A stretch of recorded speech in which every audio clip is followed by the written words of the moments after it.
Une manifestation du manque d'énergie, c'est pas un sentiment de fatigue nécessairement. Ça peut être de la démotivation. Ça peut être le sentiment que tu as hâte à rien. Ça peut être un sentiment de confusion, c'est-à-dire qu'il n'y a pas grand-chose qui vaut plus cher d'un bord ou de l'autre. Quand les choses, tu as de la difficulté à les voir en 3 dimensions, il n'y a rien qui ressort, il manque quelque chose. Puis il manque de l'énergie et il manque une capacité de discerner d'où provient ton énergie.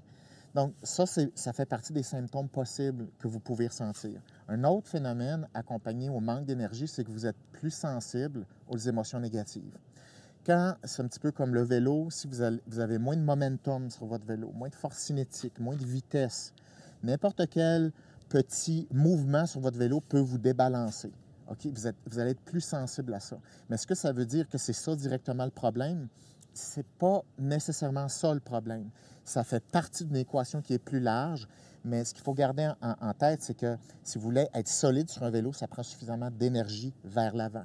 C'est exactement la même chose avec l'énergie dans le sens de notre vie. Si ça avance pas assez, si on sent qu'on est un petit peu stagnant, on sent tout.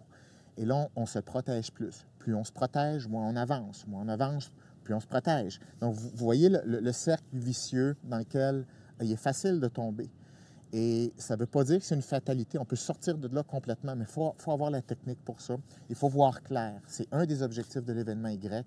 On va parler d'énergie sur la branche de gauche.